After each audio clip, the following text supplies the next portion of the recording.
फिर ऑलमोस्ट जो है वो मेरी मूवी भी एंड नहीं हुई थी, like almost about 10 to 15 minutes की रिमेनिंग थी, तो मुझे वहाँ से स्किप करनी पड़ी क्योंकि हम यहाँ पे नेक्स्ट फ़्लाइट के लिए तैयार हो रहे थे। सो यहाँ पे मुझे तुर्किश एयरपोर्ट पे बहुत ज़्यादा मुश्किल आई क्योंकि मुझे गेट नहीं मिला था। मैं अकेली थी, मेरे साथ और कोई स्टूडेंट नहीं था और इवन के कोई ऐसा इंसान नहीं था जो मुझे पता था कि वो नेक्स्ट बर्लिन की लाइक गेट पे जाएगा और वहाँ से नेक्स्ट बर्लिन के लिए फ्लाई करेगा। सो F13A मेरा गेट था तुर्किश एयरपोर्ट पे, जो कि मुझे पता तो था कि ये गेट है, लेकिन मुझे ये पता नहीं था कि वो कहाँ है। सो यहाँ से मैंने अपना गेट नंबर देखा था और लाइक टाइम देखा था कि कितने बजे यहाँ से फ्लाई करेगा।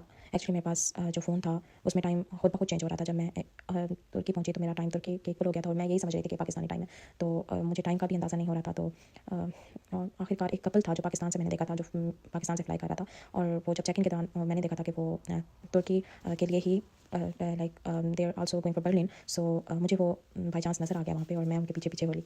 तो इन दिस वे मैंने जो है वहाँ पे अपना जो है गेट ढूँढा क्योंकि मुझे लगता है मेरे लिए नामुमकिन था, टाइम बहुत कम था। मैं पहले किसी और साइड पे चली गई थी तुर्की एयरपोर्ट पे, जहाँ पे आई थिंक सो वो लैंडिंग हुई थी और वहाँ से लाइक ओनली तुर्किश पीपल ही जो थे वो अपना पासपोर्ट सेव कर रहे थे, या I don't think so, but I don't know what was happening there. So मुझे वहाँ पे ट्रांसफ़र गेट की तरफ जाने को बोला, तो मैं वहाँ गई और अल्हम्दुलिल्लाह मुझे वो कपल मिल गया, जिसकी वजह से मुझे पता चल गया कि गेट कहाँ पे है, क्योंकि उन्होंने पहले भी ट्रैवल किया हुआ था और वो यूरोप आते जाते रहते हैं और ख़ासतौर पे जर्मनी में। सो थोड़ी सी मेरी उनसे बातचीत हुई, एक पाकिस्तानी कपल था।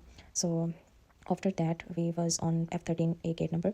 सो हेयर हम एक और जहाज़ में बैठ रहे थे, कनेक्शन फ़्लाइट में बैठ रहे थे, जहाँ पे मतलब अब हमने बर्लिन के लिए फ्लाई करना था।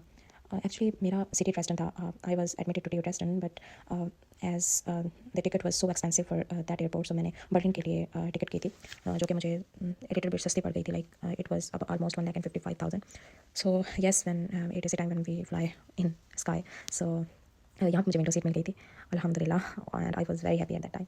सो I was also very tired because one day before जब मैंने ट्रैवल करना था, मुझे जाना था अपने रिलेटिव्स के घर एक लास्ट गुड बाय कहने, जाने से पहले एक लास्ट गुड बाय कहने। तो वो रात भी मुझे नींद नहीं आई थी, लाइक एक खुशी भी थी और थोड़ी सी सैडनेस भी थी कि घर वालों से दूर होना है, लेकिन अल्हम्दुलिल्लाह like I was more happy than tired. So यहाँ पे मैं शूट कर रही थी कुछ दिखाने के लिए, लाइक कि कुछ वीडियोस, कुछ यादगार बनाने के लिए, एक ब्लॉग बनाने के लिए मैं यहाँ पे शूटिंग भी साथ साथ कर रही थी।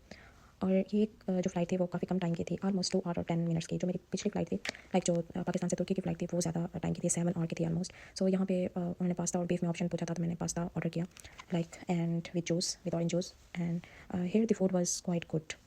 सो I also cannot take rest at this flight because the time was very less. So I just shoot, eat and watch a little scenes of movie like. So यहाँ पे जब हम लैंड कर रहे थे तो व्यूज़ बहुत प्यारे थे और हर जगह ग्रीनरी थी। तो यहाँ पे हमने लैंड कर लिया था और बर्लिन एयरपोर्ट पे थोड़ा सा ही था जो मैंने शूट किया था, बिकॉज़ इसके बाद